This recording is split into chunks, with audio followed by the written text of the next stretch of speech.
Alright folks, welcome back. So, one more video on the Lord of the Rings situation with the one of one thing. I did a basic video the other day talking about my opinion, what I see happening with the high price, these Lord of the Rings, the lore, the whole drama, the hype, the news splash, and everything. As far as this one of one ring card goes, where we've already had the infamous old Dan B over there throw out a base offer of 100K to anybody with some stipulations. Now there's other people saying, I'm going to do a million, a half a million. And you've got kind of the larger people in the Magic community throwing out these numbers and really interested in it. And now people obviously want to know my opinion. Rudy, are you gonna go after the card? And look, as you all know, I like the hustle and the excitement and the direction. I think it's a fun, exciting thing for people to chase and look forward. But this particular style is just not for me. I'm not like, even if somebody privately offered me the card and said, Rudy, hey, well, I'll take, even if they offered me the 100,000 or a $250,000 or whatever. Or even if it was $1 million, they said, you don't have to pay me cash, Rudy, pay me in sealed product or Arabian Night sets, or, it's neat, it's unique, it is going to be a piece of kind of Magic WotC history, but it's not something that really gets rise out of my left nut. I think it's cool, but it's not my wheelhouse, And again, my concern is, let's discuss possible outcomes for the sealed product, okay? So, Let's play scenario A. Lord of the Rings comes out. Within 7 days, picture shows up on the internet, somebody pulled the ring. The one of one ring gets pulled. We know now for a fact that every remaining sealed product of the Lord of the Ring collector boxes on the market, we know for a fact that item has been removed. So the 100,000, the $1 million card has been removed from the possible supply of sealed boxes. Scenario A. Number one. So now we know it within 7 days, that's off the table. What does that do to the sealed product? What does that do to the market demand? What does that do to YouTubers and Backpage and Silk Road people who want to do box openings? What does that do to the sealed product if the card in scenario A is pulled early and removed from circulation? Does the set still contain the same amount of hype? Do the sealed boxes of that particular series, everyone just, well, it's gone, dump the rest. How does that impact it? Scenario 2 or scenario B. Scenario number 2. A year goes by. Not a peep. No one finds the card. The one-on-one card is never seen online, shared in a fancy, one of these private, high-end circle things and these private Facebook groups where you got to have nude pictures to be a part of. I don't know, whatever you guys do, the Facebooks and the MySpaces, and it never shows up. No one ever finds it. A year goes by, 2 years goes by, fully out of print. We've moved on. There's 800 other secret layers, 10,000 Magic sets. Hasbro gets bought out by Rudy. Disney takes over Universal Studios. And Florida just, I don't know, like global warming sinks in the ocean. I don't know what happens. So what happens to sealed boxes? Do the sealed remaining Lord of the Ring collector boxes skyrocket in value because as the time goes on and more boxes are open and the card hasn't been pulled? Does that increase expected value? Does that make the remaining boxes more valuable? Does that make someone want to buy them all out and look for it? How do you determine it? If the card is worth $1 million and a year goes by and most of the boxes have been opened and there's maybe 10-20% of the boxes left sealed, and you got $1 million card in a smaller pool, it's like, okay, when do you hit a point where you should just start opening every box because you're still going to make money? It's like a lottery thing. If there's a point where the lottery is $10 billion, that's more than you could literally buy one of every lottery ticket and still turn a profit. And of course, in theory, if you could, get that many tickets and the machines make them, and you know what I mean. In theory, not real life usually. So that's where things get weird. So scenario B, or option number 2, the card never gets found and everybody speculates it. Okay, scenario 3. A Wizards of the Coast employee, a famous person, Rudy the Magic guy, shady website, something, does a box opening. The card gets pulled by a famous YouTuber. Then all of a sudden, everybody screams scam, fake, staged, given to him. Everything was, it was not a fair game. Corruption, news media, controversy. Right? So then what happens? Everybody gets pissed. They think it's staged.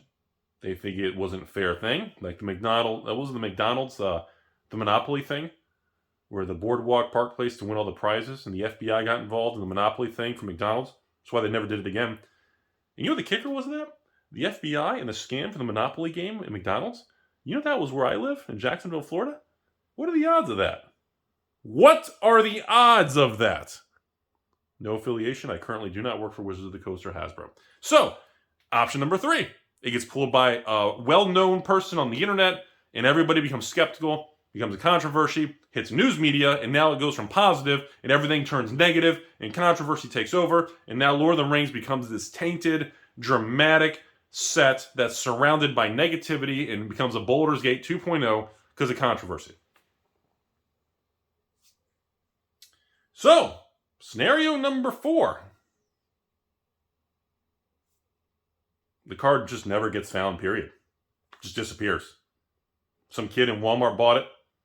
He went to his local Amazon warehouse, paid $5 for OnlyFans, bought 1 pack of Magic, opened it up, said, "What's this weird card?" Gave it to his little brother. His little brother put it in his bike wheel so it makes a noise, tied it to a bottle rocket, card disappears, no one ever hears from it.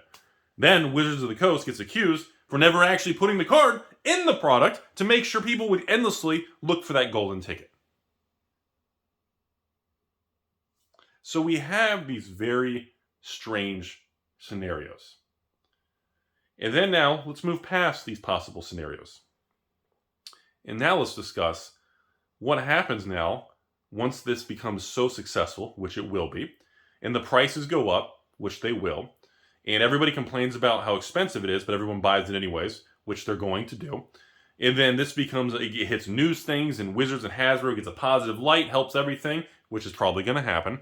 So now what happens, that we've learned that in 2022, we had Brothers of War, serialized cards.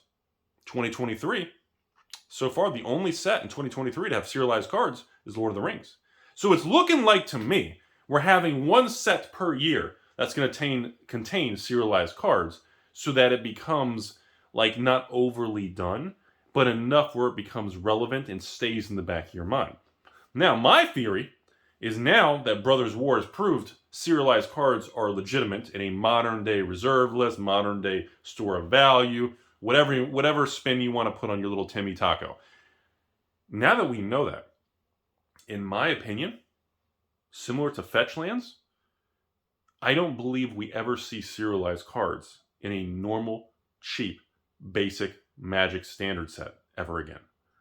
Rudy's opinion, just like fetch lands, started off in Khans of Tarkir, Rudy's a Khan, you get Onslaught, Zendikar, and now we're moving forward in most likely, and even the most recent Zendikar Rising, fetch lands were kind of the specialty box topper collector thing. As we move forward, I believe serialized cards were tested in Brothers War as a standard draft set, or a standard Magic set, and now serialized cards are returning in a specialty premium Lord of the Rings set. Now, I believe in 2024, when we have the next set of Magic with serialized cards, it's either going to be another remastered high-end set, or it'll be in just a standard master set.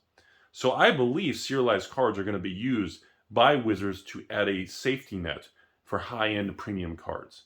For example, serialized cards should have been in like Baldur's Gate to help support it. That kind of thing. So I believe, knowing now that we're going to have annual serialized cards, what does that do to a 1-of-1 if we keep having more 1-of-1s? Well, in theory, it should still maintain its value. The 1-of-1, the one ring, should always maintain its value and scarcity because it truly is a rare, desirable, or artificial scarcity, or purposely made collectible, whatever terminology you want to use. There's only one. It truly is a rare thing. Intentionally designed? Of course, but it is rare. Now, if every set moving forward, which is what I think they should do, and again, no affiliation to Papa Hasbro, but let's pretend that I had influence on that company, I would tell you all, and I would design the set where at least every set moving forward would have at least one 1-of-1 super mega chase card. And actually, I think every Magic set, specialty set, once a year, when we have serialized cards, there should be a 1-of-1, there should be a 1-of-5 series, a 1-of-10 series, And then, of course, a 1 of 50, a 1 of 100. There should be different series all the way up to like 1 of 500, 1 of 700. So I think there should be maybe 5 or 6 series that has different scalability and different rarities. And I think this series that have these serialized cards not only should be serialized, but I think they should have special art, special frame. There should be something additionally unique about the card besides just having a number on it.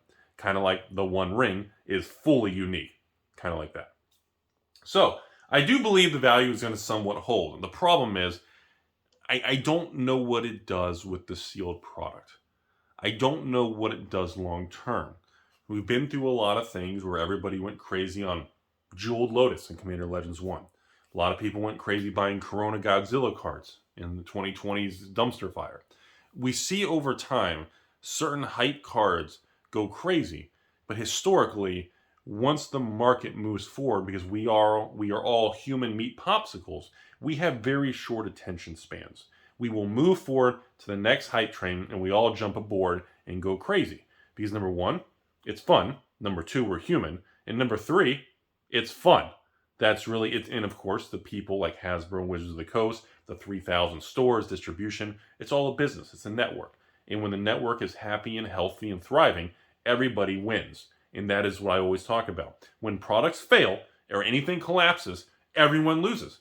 The customers lose their shirt because they lose money. The stores get stuck with inventory, go upside down. Distribution can't move the product. The supplier and Wizards or whatever prints it can't restock and get the pallets out. The entire system gets backlogged. So it's in everyone's best interest for things to be successful and the market to be happy and the market to accept products. So that's kind of my scenario here. The biggest thing I'm wondering is not whether or not the One Ring is worth $100,000 or it's worth $1 million. That's kind of irrelevant to the whole thing.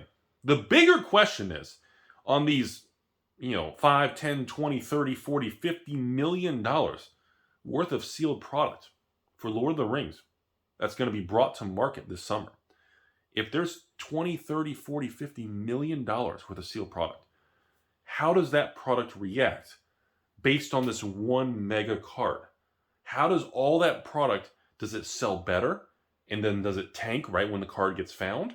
Do people get skeptical? What happens if people think something, there's so many uncertain outcomes.